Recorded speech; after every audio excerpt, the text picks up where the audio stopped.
Now, there's one thing you might have noticed I don't complain about. Politicians. Everybody complains about politicians. Everybody says they suck. Yeah! Well, where do people think these politicians come from? They don't fall out of the sky.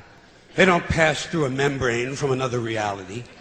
They come from American parents and American families, American homes, American schools, American churches, American businesses, and American universities, and they're elected by American citizens. This is the best we can do, folks. This is what we have to offer. It's what our system produces. Garbage in, garbage out. If you have selfish, ignorant citizens, you're going to get selfish, ignorant leaders. And term limits ain't going to do you any good. You're just going to wind up with a brand new bunch of selfish, ignorant Americans. So maybe it's not the politicians who suck. Maybe something else sucks around here. Like the public. Yeah, the public sucks. There's a nice campaign slogan for somebody. The public sucks. Fuck hope. Fuck hope. Because if it's really just the fault of these politicians, then where are all the other bright people of conscience? Where are all the bright, honest, intelligent Americans ready to step in and save the nation and lead the way? We don't have people like that in this country. Everybody's at the mall, scratching his ass, picking his nose, taking his credit card out of his fanny pack and buying a pair of sneakers with lights in them. So I have solved this little political dilemma for myself in a very simple way. On election day, I stay home. I don't vote. Fuck them. Fuck them. I don't vote. Two reasons I don't vote. First of all, it's meaningless. This country was bought and sold and paid for a long time ago. The shit they shuffle around every 4 years doesn't mean a fucking thing. And secondly, I don't vote because I believe if you vote, you have no right to complain. People like to twist that around, I know. They say, well, if you don't vote, you have no right to complain. But where's the logic in that? If you vote and you elect dishonest, incompetent people and they get into office and screw everything up, well, you are responsible for what they have done. You caused the problem. You voted them in. You have no right to complain. I, on the other hand, who did not vote, who in fact, did not even leave the house on election day, am in no way responsible for what these people have done and have every right to complain as loud as I want about the mess you created that I had nothing to do with. So I know that a little later on this year you're going to have another one of those really swell presidential elections that you like so much. You'll enjoy yourselves. It'll be a lot of fun. I'm sure as soon as the election is over, your country will improve immediately. As for me, I'll be home on that day doing essentially the same thing as you. The only difference is, when I get finished masturbating, I'm going to have a little something to show for it, folks. Thank you very much.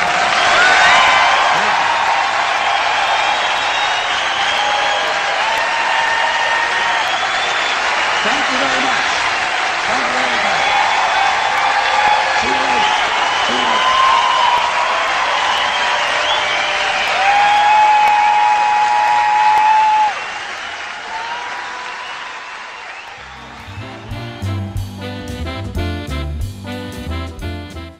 Because I got to tell you the truth, folks. I got to tell you the truth. When it comes to bullshit, big time, major league bullshit, you have to stand in awe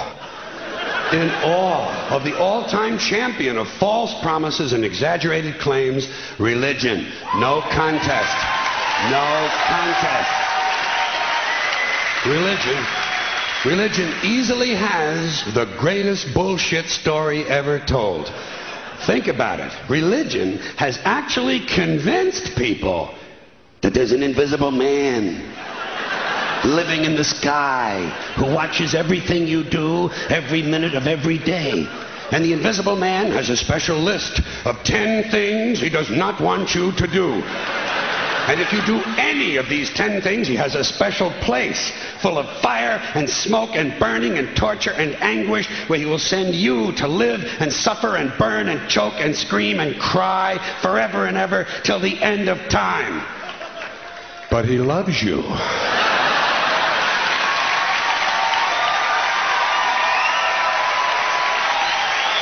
loves you. He loves you and he needs money. He always needs money. He's all powerful, all perfect, all knowing, and all wise. Somehow, just can't handle money. Religion takes in billions of dollars. They pay no taxes, and they always need a little more. Now, you talk about a good bullshit story. Holy shit.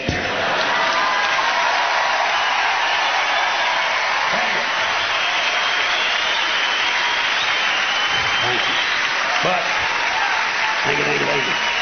Thank you very much. But I want you to know something. This is sincere. I want you to know, when it comes to believing in God, I really tried. I really tried. I tried to believe that there is a God who created each of us in his own image and likeness, loves us very much, and keeps a close eye on things. I really tried to believe that, but I gotta tell you, the longer you live, the more you look around, the more you realize something is fucked up. Something is wrong here. War, disease, death, destruction, hunger, filth, poverty, torture, crime, corruption, and the ice-capades. Something is definitely wrong. This is not good work. If this is the best God can do, I am not impressed. Results like these do not belong on the resume of a supreme being. This is the kind of shit you'd expect from an office temp with a bad attitude. And just between you and me, in any decently run universe, this guy would have been out on his all-powerful ass a long time ago. And by the way, I say this guy because I firmly believe, looking at these results, that if there is a God, it has to be a man. No woman could or would ever fuck things up like this.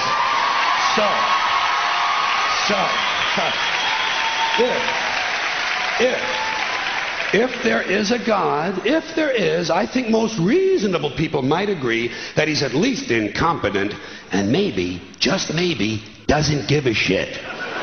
Doesn't give a shit, which I admire in a person and which would explain a lot of these bad results. So rather than be just another mindless religious robot, mindlessly and aimlessly and blindly believing that all of this is in the hands of some spooky, incompetent father figure who doesn't give a shit, I decided to look around for something else to worship, something I could really count on. And immediately, I thought of the sun. Happened like that. Overnight, I became a sun worshiper. Well, not overnight. You can't see the sun at night. But first thing the next morning, I became a sun worshiper. Several reasons. First of all, I can see the sun. Okay? Yeah. Unlike some other gods I could mention, I can actually see the sun. I'm big on that. If I can see something, I don't know, kind of helps the credibility along, you know? So every day I can see the sun as it gives me everything I need. Heat, light, food, flowers in the park, reflections on the lake, an occasional skin cancer. But hey, at least there are no crucifixions, and we're not setting people on fire simply because they don't agree with us. Sun worship is fairly simple. There's no mystery, no miracles, no pageantry. No one asks for money. There are no songs to learn. And we don't have a special building where we all gather once a week to compare clothing. And the best thing about the sun, it never tells me I'm unworthy. Doesn't tell me I'm a bad person who needs to be saved. Hasn't said an unkind word. Treats me fine. So I worship the sun. But I don't pray to the sun. Know why? I wouldn't presume on our friendship. It's not polite. I've often thought people treat God rather rudely, don't you? Asking trillions and trillions of prayers every day, asking and pleading and begging for favors. Do this, give me that, I need a new car, I want a better job. And most of this praying takes place on Sunday, his day off. It's not nice, and it's no way to treat a friend. But people do pray, and they pray for a lot of different things. You know, your sister needs an operation on her crotch. Your brother was arrested for defecating in a mall. But most of all, you'd really like to fuck that hot little redhead down at the convenience store. You know, the one with the eye patch and the club foot. Huh? Can you pray for that? I think you'd have to. And I say, fine, pray for anything you want. Pray for anything. But what about the divine plan? Remember that? The divine plan. Long time ago, God made a divine plan. Gave it a lot of thought, decided it was a good plan, put it into practice. And for billions and billions of years, the divine plan has been doing just fine. Now you come along and pray for something. Well, suppose the thing you want isn't in God's divine plan. What do you want him to do? Change his plan? Just for you? Doesn't it seem a little arrogant? It's a divine plan. What's the use of being God if every rundown schmuck with a $2 prayer book can come along and fuck up your plan? And here's something else, another problem you might have. Suppose your prayers aren't answered. What do you say? Well, it's God's will. Thy will be done. Fine, but if it's God's will and he's going to do what he wants to anyway, why the fuck bother praying in the first place? Seems like a big waste of time to me. Couldn't you just skip the praying part and go right to his will? It's all very confusing. So to get around a lot of this, I decided to worship the sun. But, as I said, I don't pray to the sun. You know who I pray to? Joe Pesci. Joe Pesci. Joe Pesci. 2 reasons. First of all, I think he's a good actor, okay? To me, that counts. Second, he looks like a guy who can get things done.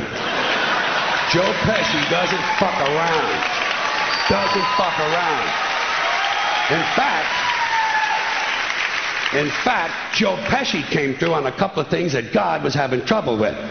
For years, I asked God to do something about my noisy neighbor with the barking dog. Joe Pesci straightened that cocksucker out with 1 visit.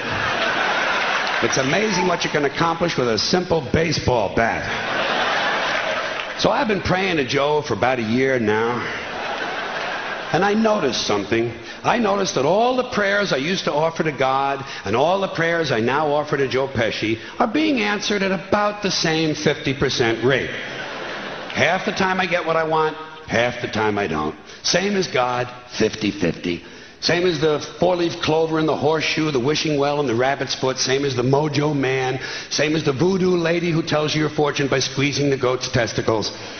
It's all the same, 50-50. So just pick your superstition, sit back, make a wish, and enjoy yourself. And for those of you who look to the Bible for moral lessons and literary qualities, I might suggest a couple of other stories for you. You might want to look at The 3 Little Pigs. That's a good one. Has a nice, happy ending. I'm sure you'll like that. Then there's Little Red Riding Hood, although it does have that X-rated part where the big bad wolf actually eats the grandmother, which I didn't care for, by the way. And finally, I've always drawn a great deal of moral comfort from Humpty Dumpty. The part I like the best, all the king's horses and all the king's men couldn't put Humpty Dumpty back together again. That's because there is no Humpty Dumpty and there is no God. None, not one, no God, never was. In fact, I'm gonna put it this way. If there is a God, may he strike this audience dead. See, nothing happened. Nothing happened. Everybody's okay. All right? Tell you what. I'll raise the stakes. I'll raise the stakes a little bit. If there is a God, may he strike me dead. See? Nothing happened. Oh, wait. Got a little cramp in my leg. And my balls hurt. Plus, I'm blind. Oh, now I'm okay again. Must have been Joe Pesci, huh? God bless Joe Pesci. Thank you all.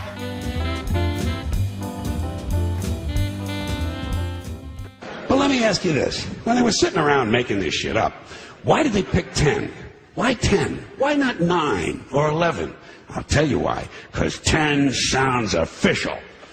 10 sounds important. They knew if it was 11, people wouldn't take it seriously. So what, are you kidding me? The 11 commandments? Get the fuck out of here. But 10 sounds important. 10 is the basis for the decimal system. It's a decade. It's a psychologically satisfying number. The top 10, the 10 most wanted, the 10 best dressed. So having 10 commandments was really a marketing decision. And to me, it's clearly a bullshit list. It's a political document artificially inflated to sell better. I'm going to show you how you could reduce the number of commandments and come up with a list that's a little more workable and logical. We're going to start with the first three, and I'll use the Roman Catholic version because those are the ones I was taught as a little boy. I am the Lord thy God. Thou shalt not have strange gods before me. Thou shalt not take the name of the Lord thy God in vain. Thou shalt keep holy the Sabbath. Right off the bat, the first three, pure bullshit. Sabbath day, Lord's name, strange gods. Spooky language. Spooky language. Designed to scare and control primitive people.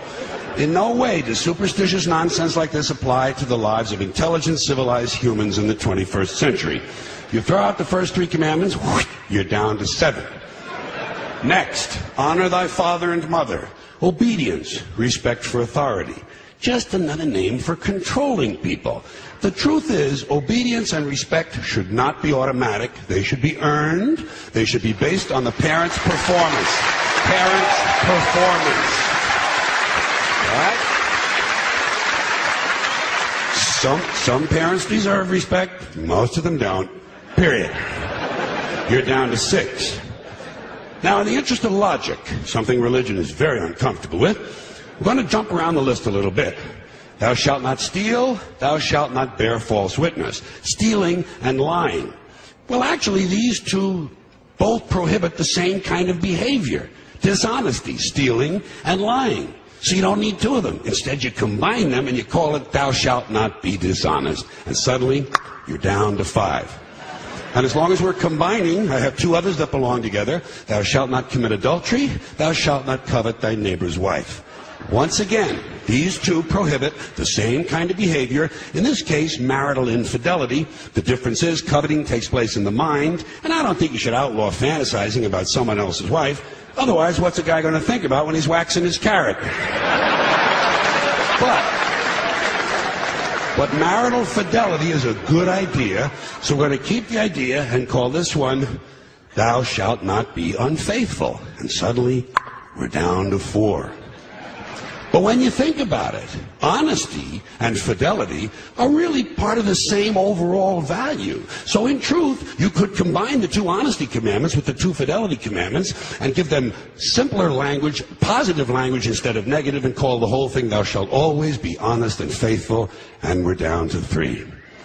Thou shalt, they're going away fast. Thou shalt not covet thy neighbor's goods. This one is just plain fucking stupid. Coveting your neighbor's goods is what keeps the economy going. All right? Your neighbor gets a vibrator that plays "Oh Come All Ye Faithful." You want to get one too. Coveting creates jobs. Leave it alone. You throw out coveting and you're down to 2 now, the big honesty and fidelity commandment, and the one we haven't talked about yet, thou shalt not kill, murder, the 5th commandment. But when you think about it, religion has never really had a big problem with murder. Not really. More people have been killed in the name of God than for any other reason. All you have to do is...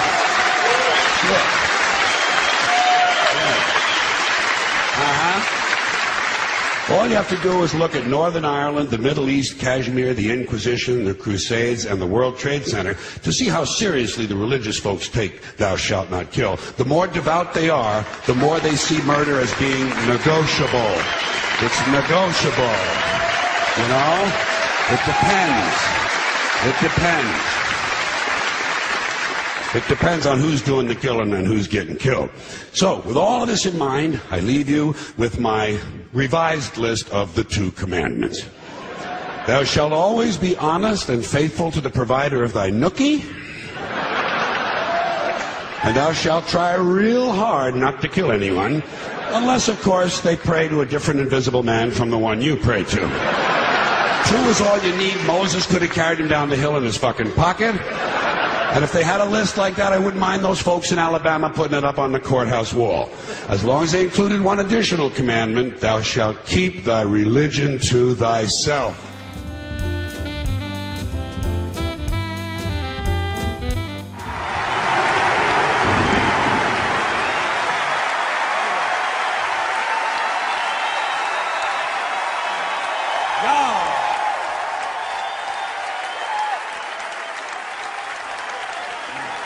Thank you very much.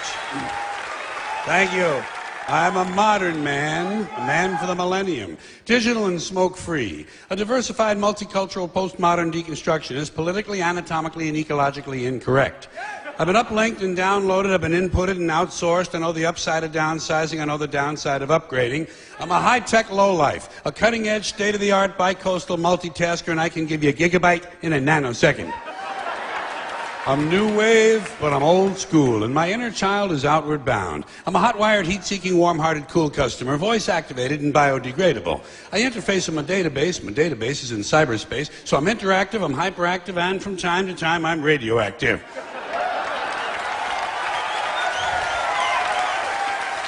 Behind the 8 ball, ahead of the curve, riding the wave, dodging the bullet, pushing the envelope. I'm on point, on task, on message, and off drugs. I got no need for coke and speed. I got no urge to binge and purge. I'm in the moment, on the edge, over the top, but under the radar. A high-concept, low-profile, medium-range ballistic missionary. A streetwise smart bomb. A Top Gun bottom feeder. I wear power ties, I tell power lies, I take power naps, I run victory laps. I'm a totally ongoing Bigfoot slam-dunk rainmaker with a proactive outreach. A raging workaholic. A working rageaholic.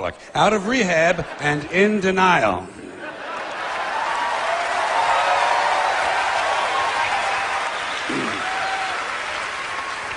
I got a personal trainer, a personal shopper, a personal assistant, and a personal agenda. You can't shut me up. You can't dumb me down, because I'm tireless and I'm wireless. I'm an alpha male on beta blockers.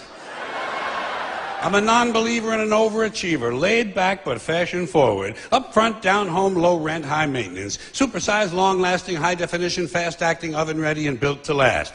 I'm a hands-on, foot-loose, knee-jerk head case, prematurely post-traumatic, and I have a love child who sends me hate mail.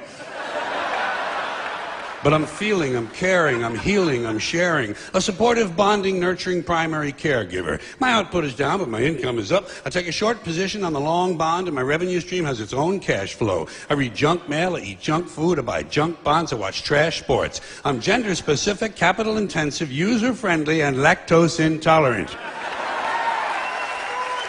I like rough sex. I like tough love. I use the F word in my email, and the software on my hard drive is hardcore, no soft porn. I bought a microwave at a mini mall. I bought a minivan at a mega store. I eat fast food in the slow lane. I'm toll-free, bite-sized, ready to wear, and I come in all sizes.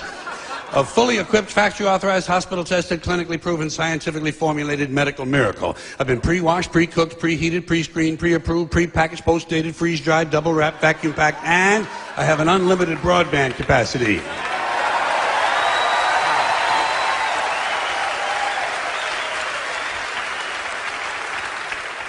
I'm a rude dude, but I'm the real deal. Lean and mean, cocked, locked, and ready to rock. Rough, tough, and hard to bluff. I take it slow, I go with the flow, I ride with the tide, I got glide in my stride. Driving and moving, sailing and spinning, jiving and grooving, wailing and winning. I don't snooze, so I don't lose. I keep the pedal to the metal and the rubber on the road. I party hardy, and lunchtime is crunch time. I'm hanging in, there ain't no doubt, and I'm hanging tough, over and out.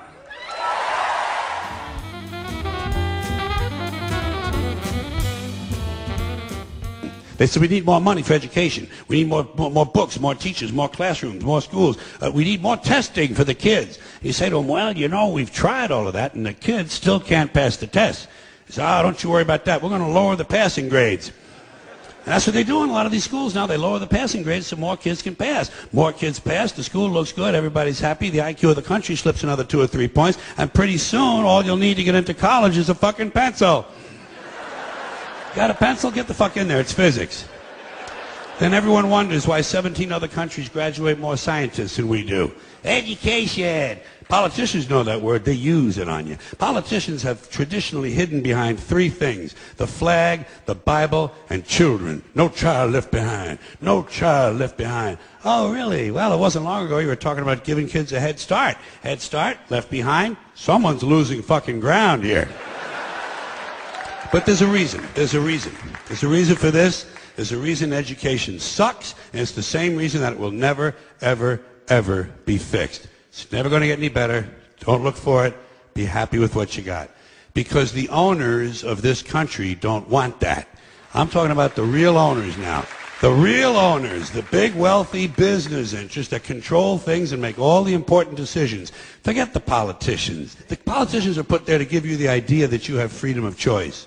You don't. You have no choice. You have owners. They own you. They own everything. They own all the important land. They own and control the corporations. They've long since bought and paid for the Senate, the Congress, the state houses, the city halls. They got the judges in their back pockets. And they own all the big media companies, so they control just about all of the news and information you get to hear. They got you by the balls. They spend billions of dollars every year lobbying to get what they want. Well, we know what they want. They want more for themselves and less for everybody else. But I'll tell you what they don't want. They don't want a population of citizens capable of critical thinking. They don't want well-informed, well-educated people capable of critical thinking. They're not interested in that. That doesn't help them. That's against their interest. That's right. They don't want people who are smart enough to sit around the kitchen table and figure out how badly they're getting fucked by a system that threw them overboard 30 fucking years ago. They don't want that. You know what they want? They want obedient workers. Obedient workers. People who are just smart enough to run the machines and do the paperwork and just dumb enough to passively accept all these increasingly shittier jobs with the lower pay, the longer hours, the reduced benefits, the end of overtime, and the vanishing pension that disappears the minute you go to collect it. And now they're coming for your Social Security money. They want your fucking retirement money. They want it back so they can give it to their criminal friends on Wall Street. And you know something? They'll get it. They'll get it all from you sooner or later because they own this fucking place. It's a big club, and you ain't in it. You and I are not in the big club. And by the way, it's the same big club they used to beat you over the head with all day long when they tell you what to believe. All day long, beating you over the head in their media, telling you what to believe, what to think, and what to buy. The table is tilted, folks. The game is rigged. And nobody seems to notice. Nobody seems to care. Good, honest, hard-working people, white collar, blue collar, doesn't matter what color shirt you have on. Good, honest, hard-working people continue. These are people of modest means. Continue to elect these rich cocksuckers who don't give a fuck about them. They don't give a fuck about you. They don't give a fuck about you. They don't care about you at all. At all. At all. Yeah. You know? And nobody seems to notice, nobody seems to care. That's what the owners count on, the fact that Americans will probably remain willfully ignorant of the big red, white, and blue dick that's being jammed up their assholes every day. Because the owners of this country know the truth. It's called the American dream, because you have to be asleep to believe it.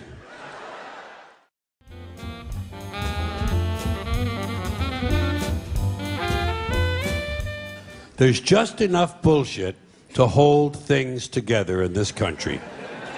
Bullshit is the glue that binds us as a nation. Where would we be without our safe, familiar American bullshit? Land of the free, home of the brave, the American dream. All men are equal, justice is blind, the press is free, your vote counts. Business is honest, the good guys win. The police are on your side. God is watching you. Your standard of living will never decline. And everything is going to be just fine. The official national bullshit story. I call it the American okey doke. Every one of those items is provably untrue at one level or another, but we believe them because they're pounded into our heads from the time we're children. That's what they do with that kind of stuff. They put it in the heads of kids. They pound it in there because they know kids are too young to be able to mount a sophisticated argument against these kind of ideas. And so kids, and up to a certain age, by the way, kids are going to believe everything a grown-up tells them, everything. So kids never learn to question things. Nobody questions things in this country anymore. Nobody questions things. Why? People are too fat and happy. People are way too fucking prosperous for their own good. Everyone's got a cell phone that'll make pancakes and rub their balls now, you know? So nobody wants to rock the boat. And people just gizmo. Americans have been silenced, bought off and silenced by gizmos and toys. And as a result, no one's ever learned to question things. No one questions things in this country anymore. No one questions things. Kids have to be warned that there's bullshit coming down the road. That's the biggest thing you can do for a kid. Tell them what life in this country is about. It's about a whole lot of bullshit that needs to be detected and avoided. That's the best thing you can do. No one told me. No one told me a thing like that. I was never warned about any of this. Had to find all of it out for myself. And there are still, as with you probably, a lot of things that you're expected to believe and accept in America that I personally have a problem with, and I question a lot of these things. Give you an example. I saw a slogan on the guy's car that said, "Proud to be an American." And I thought, well, what the fuck does that mean? Proud to be an American. You see, I've never understood national pride. I've never understood ethnic pride because I'm Irish, and all four of my grandparents were born in Ireland, so I'm fully Irish. And when I was a kid, I would go to the St. Patrick's Day parade, and I noticed that they sold a button that said, "Proud to be Irish." And I could never understand that because I knew that on Columbus Day, they sold a different button that said, "Proud to be Italian." Then came Black pride and Puerto Rican pride, and I could never understand ethnic or national pride because to me, pride should be reserved for something you achieve or attain on your own, not something that happens by accident of birth. Being Irish...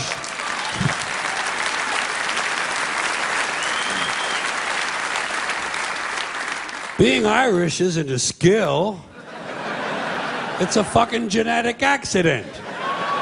You wouldn't say, "I'm proud to be 5'11". I'm proud to have a predisposition for colon cancer. So why the fuck would you be proud to be Irish or proud to be Italian or American or anything? If you're happy with it, that's fine. Do that. Put that on your car. Happy to be an American. Be happy. Don't be proud. Too much pride as it is. Pride goeth before a fall. Never forget Proverbs, okay? Now, here's another slogan. Here's another slogan you run into all the time. God bless America. Once again, respectfully, I say to myself, what the fuck does that mean?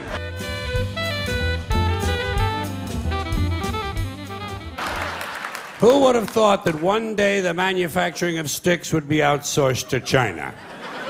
But you know something? A kid shouldn't be wasting his time with a stick anyway. If he's 4 years old, he should be home studying for his kindergarten entrance exams. Do you know about that shit? Oh, they have them now. Yeah. There are places that have kindergarten entrance exams. The poor little fuck. The poor little fuck, he can barely locate his dick.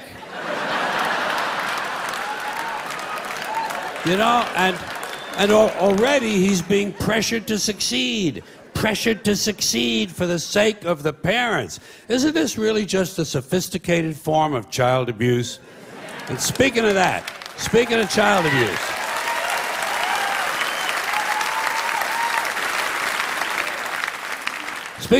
abuse, next stop, grade school. Grade school, where he won't be allowed to play tag because it encourages victimization. And he won't be allowed to play dodgeball because it's exclusionary. And it promotes aggression. Standing around is still okay. Standing around is still permitted, but it won't be for long because sooner or later some kid is going to be standing around and his foot will fall asleep and his parents will sue the school and it'll be goodbye fucking standing around. Now,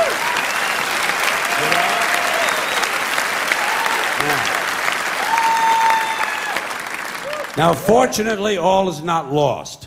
All is not lost because at least we know that when he does get to play, whatever games he is allowed to play, the child will never lose. We know he'll never lose because in today's America, no child ever loses. There are no losers anymore. Everyone's a winner. No matter what the game or sport or competition, everybody wins. Everybody wins, everybody gets a trophy. No one is a loser. No child these days ever gets to hear those all-important character-building words, "You lost, Bobby. You lost. You're a loser, Bobby." They miss out on that. You know what they tell a kid who lost these days? You were the last winner. A lot of these kids never get to hear the truth about themselves until they're in their 20s. When their boss calls them in and says, "Bobby, clean the shit out of your desk and get the fuck out of here, you're a loser. Get the fuck out of here." You know?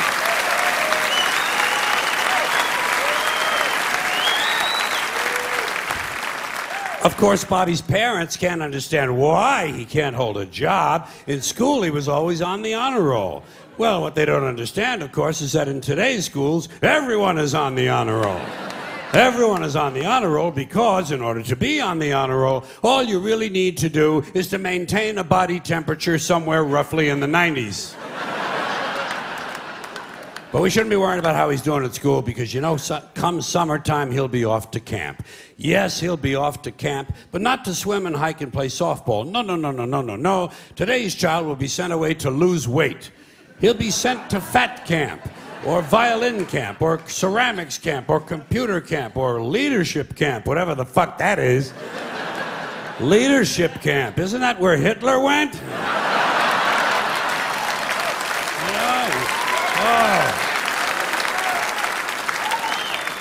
Specialized, structured summer camps.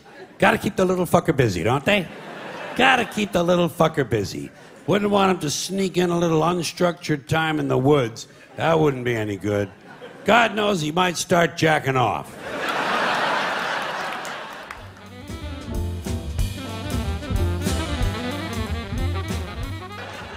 But now that I'm an old fuck, I'm beginning to notice there's some advantages to putting on a few extra years. The first one is, you never have to carry anything heavy ever again. Everybody wants to help an old fuck. If you got a big suitcase or something like that, you know, you just kind of go like this a little bit. You say, yeah, could you help me with this? Say, yeah, hey, how far are you going? Indianapolis. He wants to help. Fuck him, put him to work.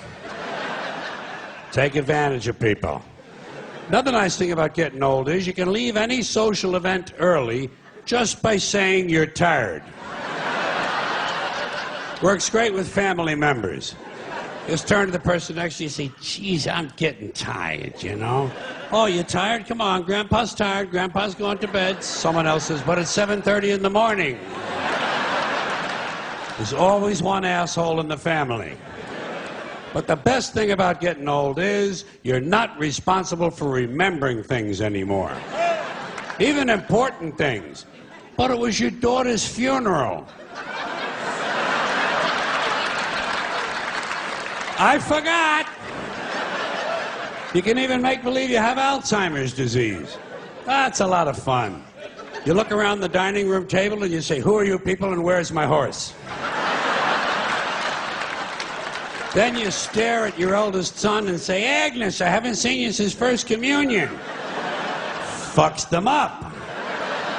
Fucks them up. They don't know how to handle it. Takes them a week to get over that shit. And they start listening to you a lot more carefully from then on. So don't be afraid to get old. It's a great time of life. You get to take advantage of people, and you're not responsible for anything. You can even shit in your pants.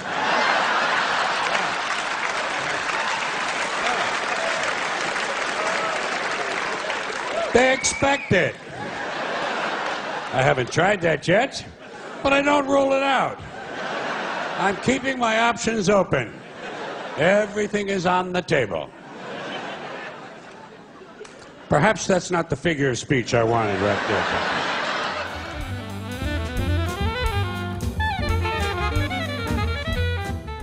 Now, speaking of dead people, there are things we say when someone dies. Most of us say, a lot of us do, things we say that no one ever questions. They just kind of go unexamined. Give you a couple examples. After someone dies, the following conversation is bound to take place, probably more than once. Two guys meet on the street. Hey, did you hear? Phil Davis died. Phil Davis? I just saw him yesterday. Yeah. Didn't help. He died anyway. Apparently, the simple act of your seeing him did not slow his cancer down. In fact, it may have made it more aggressive. You know, you could be responsible for Phil's death. How do you live with yourself? Here's another thing they say after a death. This is usually said to the surviving spouse. Listen, if there's anything I can do, anything at all, please don't hesitate to ask. What are you going to do, a resurrection? This ain't the fucking New Testament, you know. You know what you tell a guy like that who wants to help? Oh, fine, why don't you come over this weekend? You can paint the garage. Bring your plunger. The upstairs toilet overflowed and there's shit all over the floor up there. Do you drive a tractor? Good, that'll come in handy. The North 40 needs a lot of attention. Bring your chainsaw and your pickaxe. We're going to put your ass to work. He wants to help? Fuck him. Call his bluff. call his bluff? Don't hesitate to ask. The nerve of these pricks. Here's another thing we say to the surviving spouse. I'm keeping him in my thoughts. Where? Where exactly in your thoughts does he fit? In between my ass hurts from this chair and let's fuck the waitress?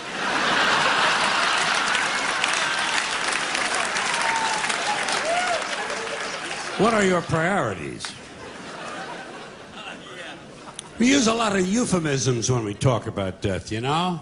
People say things like, you know, I lost my father. Ah, he'll turn up.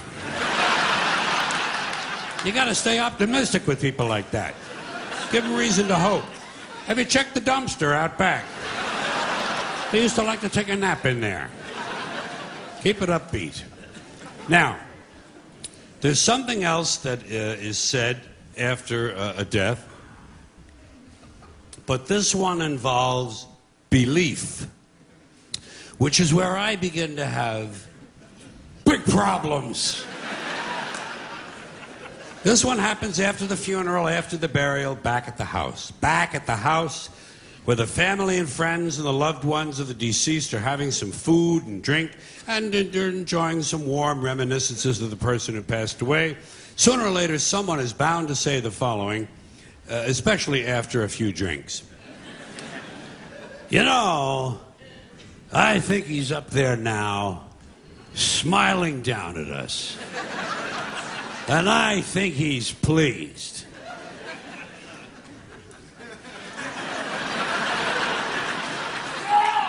Now, first of all, there is no up there.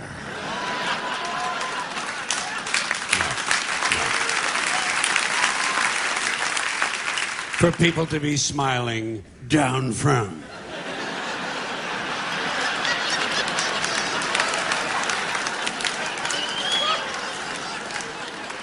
It's poetic, it's quaint, and I guess for superstitious people it provides a little comfort, but it doesn't exist.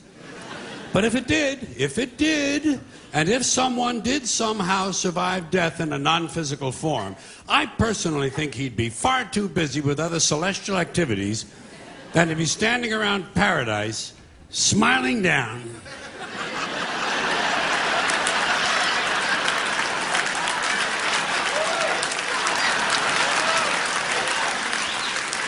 On live people.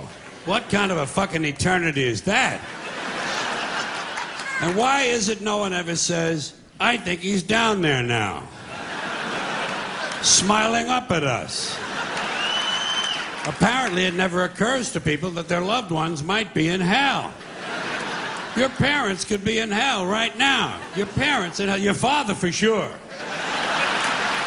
Oh shit, hell is full of dads. Full of dads. Even the ones who took you to the ball game. Just for beating the shit out of you once too often. And fucking the neighbor lady. And fucking the neighbor dog.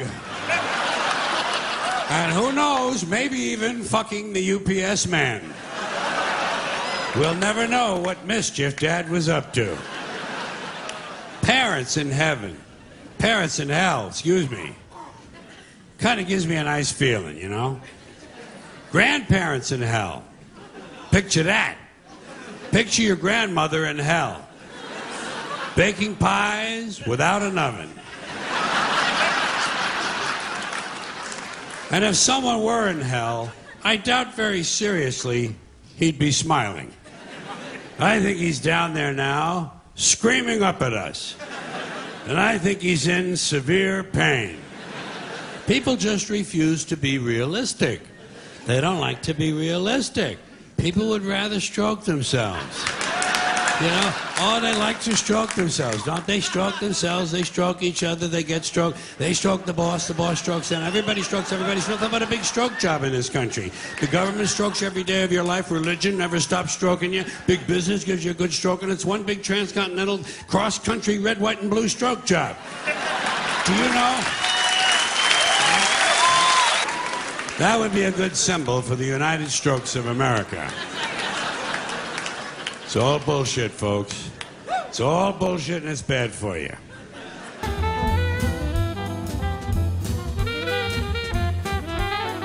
Here's another one of these civic customs. Swearing on the Bible. You understand that shit? They tell you to raise your right hand, place your left hand on the Bible. Does this stuff really matter? Which hand? Does God really give a fuck about details like this? Suppose you put your right hand in the Bible, you raise your left hand. Would that count? Or would God say, sorry, wrong hand, try again? And why does one hand have to be raised? What is the magic in this gesture? This seems like some sort of a primitive voodoo mojo shtick. Why not put your left hand on the Bible, let your right hand hang down by your side? It's more natural. Or put it in your pocket. Remember what your mother used to say? Don't put your hands in your pockets. Does she know something we don't know? Is this hand shit really important? Well, let's get back to the Bible, America's favorite national theatrical prop. Suppose the Bible they hand you to swear on is upside down, or backward, or both, and you swear to tell the truth on an upside down, backward Bible. Would that count?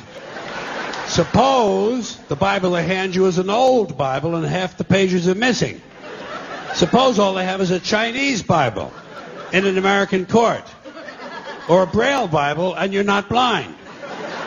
Suppose they hand you an upside-down, backward Chinese Braille Bible with half the pages missing.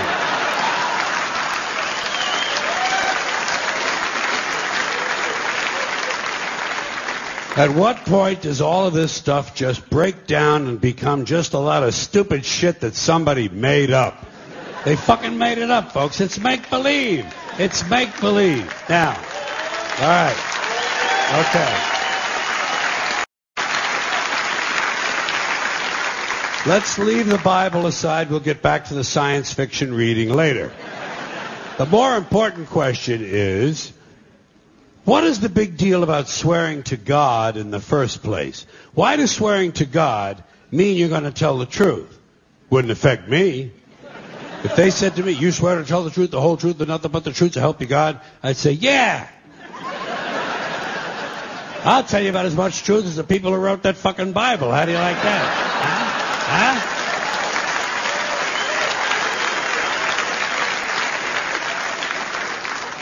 Swearing on the Bible doesn't mean anything. It's kid. Swearing to God is kid stuff. Did you remember when you were a kid? If you told another kid something he didn't quite believe, he'd say, "You swear to God?"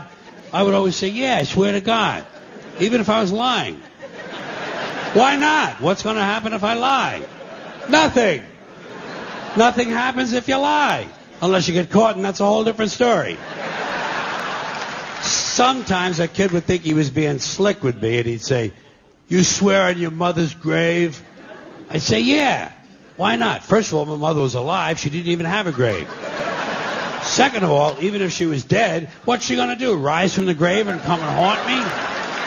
Come and haunt me? All because I told a lie to an 8-year-old? Get fucking real, will you?"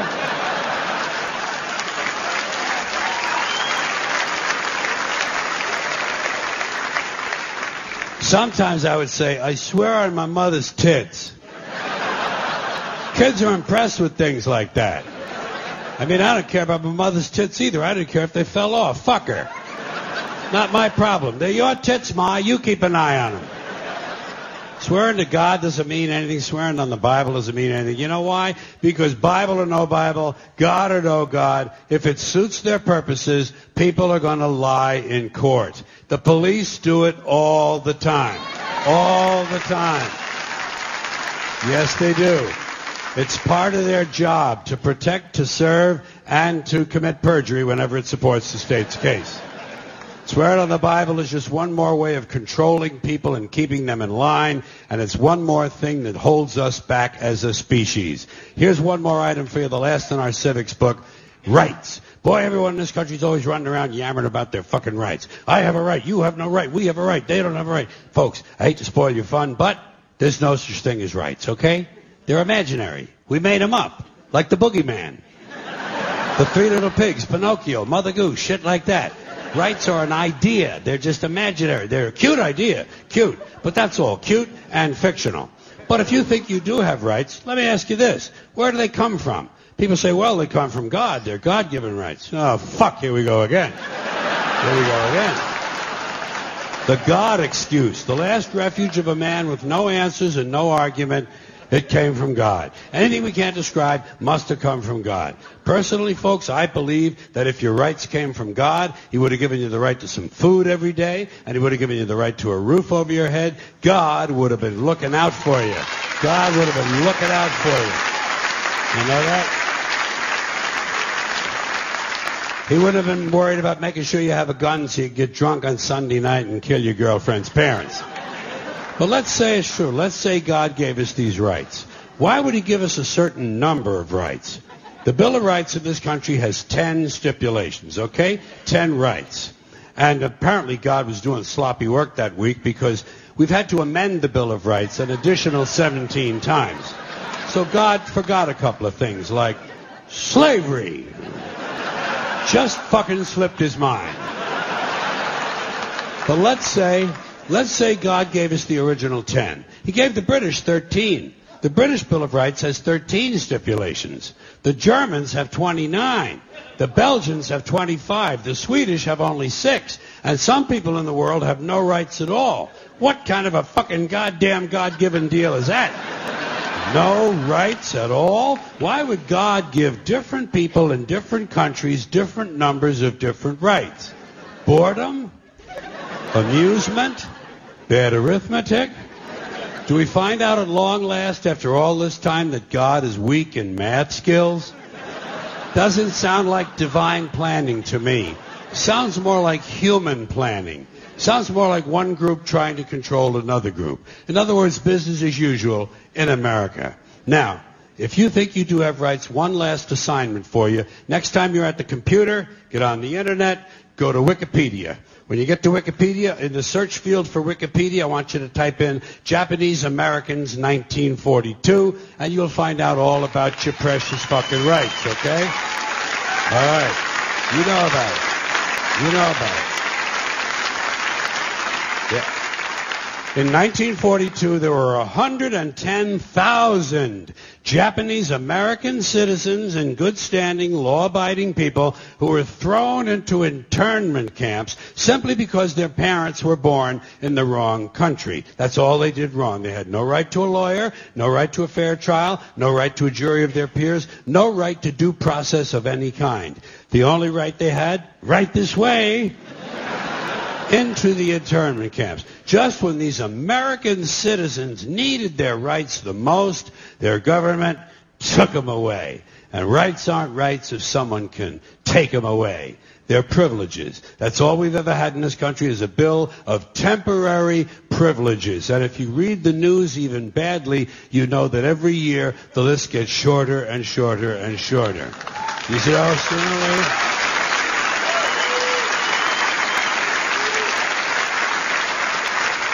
Yeah. Sooner or later, the people in this country are going to realize the government does not give a fuck about them. Government doesn't care about you or your children or your rights or your welfare or your safety. It simply doesn't give a fuck about you. It's interested in its own power. That's the only thing, keeping it and expanding it wherever possible. Personally, when it comes to rights, I think one of two things is true. I think either we have unlimited rights or we have no rights at all. Personally, I lean toward unlimited rights. I feel, for instance, I have the right to do anything I please. But if I do something you don't like, I think you have the right to kill me. So where are you going to find a fairer fucking deal than that?